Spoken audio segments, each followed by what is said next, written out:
Hi welcome to my new blog. आज morning में बहुत पहले उठ गई थी, लेकिन ब्लॉग आज मैंने थोड़ा लेट बनाया है क्योंकि इस वक्त उठने के बाद में थोड़ा सा तैयार होने के बाद में मॉर्निंग में किचन की छोटी छोटी काम को करने के बाद में मैं कुछ काम कर रही हूँ बहुत इम्पॉर्टेंट, और वो काम है इन दोनों से बातें कर रही हूँ।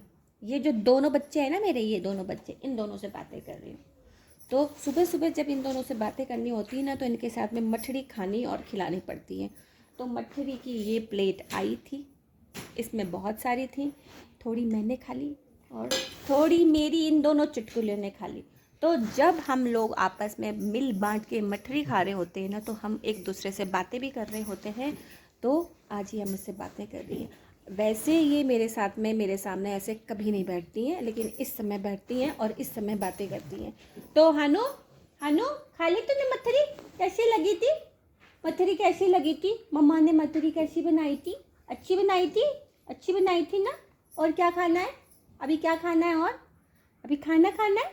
रोटी खानी है अभी तो? है अभी तो रोटी खानी है ना आपको? लेकिन रोटी तो अभी बन रही है, तो थोड़ी देर बाद ये खाना खाएंगे, क्योंकि अभी इनकी रोटी बनी नहीं है। रोटी बनने की तैयारी वहाँ चल रही है, वो वहाँ पे देखो, वहाँ रोटी बन रही है। तो एक बार रोटी बन जाएगी, फिर इसके बाद में बच्चे खाना खा लेंगे, तो इन दोनों की तरफ से मैं बिल्कुल निश्चिंत हो जाऊँगी, फ्री हो जाऊँगी। सबसे पहले मुझे घर में और किसी के खाने से फ्री होना हो या ना होना हो, मुझे इन दोनों के खाने से पहले निश्चिंत होना पड़ता है। एक बार जब इन दोनों का खाना हो जाता है, तो उसके बाद में फिर क्या ना, रिलैक्स हो जाते हैं। फिर क्या पूरा दिन इनकी तरफ से फ्री हो जाता है मेरे लिए। मतलब मुझे पूरे दिन फिर इनकी कोई टेंशन नहीं करनी होती है। तो वैसे ये कहा जाता है कि घरों के अंदर की जब खाना बनाते हैं तो सबसे पहला निवाला गाय का होता है और जो सबसे आखिरी निवाला होता है वो डॉग्स का होता है। तो खाना बनाने के बारे में तो नहीं पता, वो तो अमूमन हमारे घर में भी जो रोटी सबसे लास्ट में बनती है, तो वही खाना, वही रोटी हम लोग इनको भी देते हैं। पर जहाँ तक खाना खिलाने वाली बात है, तो टू बी वेरी ऑनेस्ट, लेकिन घर में सबसे पहले ये दोनों ही खाना खाते हैं। अच्छा बुरा मुझे नहीं पता, मैं नहीं जानती कि क्या करना चाहिए क्या नहीं करना चाहिए, लेकिन खाना सबसे पहले यही खाते हैं। और हम लोगों का खाना लेट होता है, क्योंकि हम लोग सुबह सुबह तो खाना खाएंगे नहीं। ऐसा तो है नहीं कि सुबह 7 बजे नाश्ता करने बैठ जाएंगे। नाश्ता करने की जो शुरुआत होती है वो हमारी लगभग 9:30-10 बजे के लगभग तक होती है।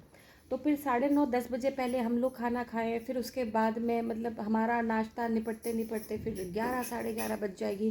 फिर उसके बाद में हम इन दोनों बच्चों को खाना खिलाएं, तो ये थोड़ा सा अत्याचार हो जाएगा। इतना वेट हम लोग नहीं करवा सकते हैं, और न ऐसा है कि हम पहले खा सकते हैं। तो फिर सबसे पहले घर पे खाना ये दोनों खाते हैं, और इनको खाना खिलाने के बाद में एक एक करके हर कोई अपनी सुविधा के अनुसार खाना खाता है। कई घरों में लोग नाश्ता एक साथ बैठकर करते हैं, लेकिन हमारे साथ में ये पॉसिबल नहीं होता कि सबके खाना खाने के टाइमिंग बिल्कुल अलग है। मैं ऑफिस जाती हूँ 9 बजे, तो मैं 9 बजे जाने से पहले एक चपाती सब्ज़ी जो भी बनी है वो खा के चली जाती हूँ। फिर उसके बाद में किशु का जब स्कूल होता है, तो किशु अपने स्कूल के अकॉर्डिंगली नाश्ता करके जाती है। जैसे अगर उसका स्कूल सुबह 7 बजे का है, तो वो सुबह 6:30 बजे ही कर लेती है नाश्ता।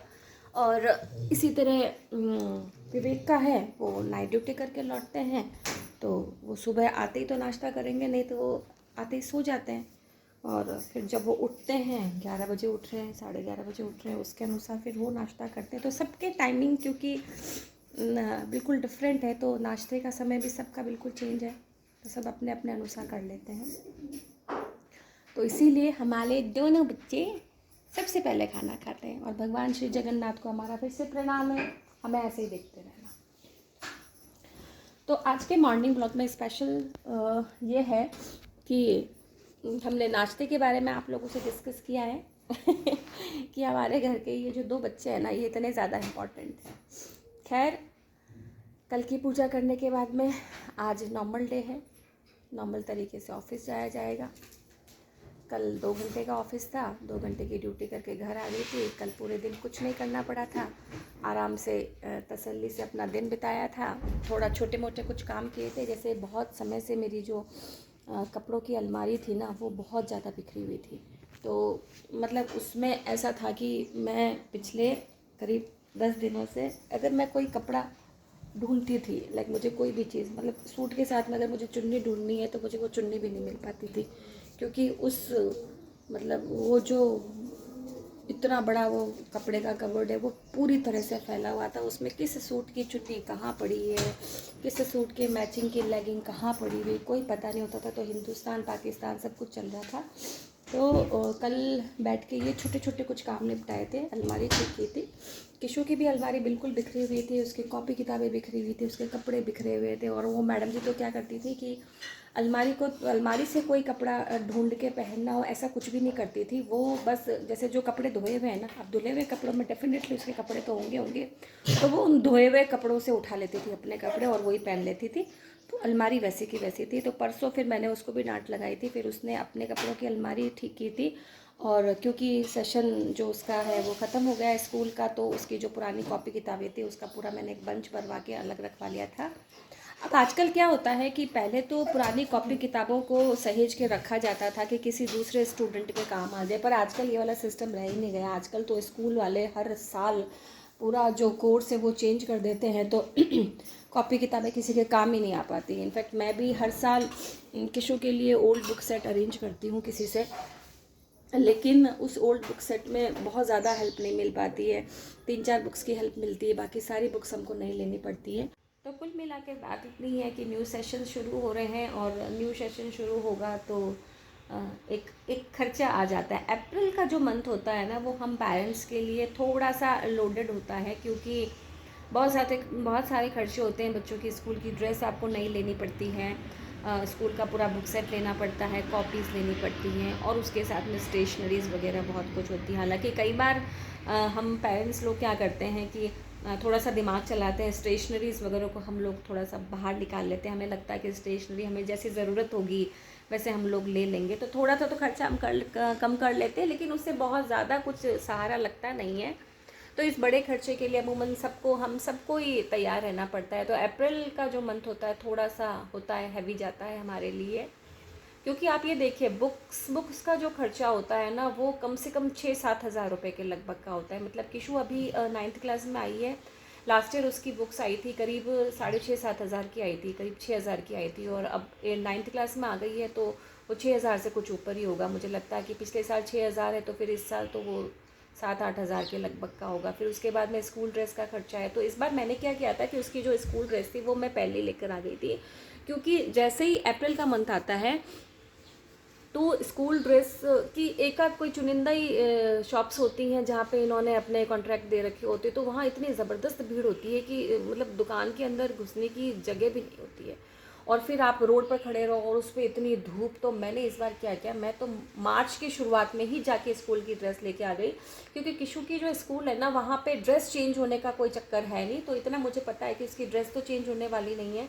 तो मैं पहले ही जाके उसकी स्कूल ड्रेस लेके आ गई थी। अब बुक्स का ज़रूर है, वो करना पड़ेगा। फिर अप्रैल में फ़ीस की फर्स्ट इंस्टॉलमेंट भी जाती है, वो भी तगड़ी होती है। तो ये आप ये समझ लीजिए कि जो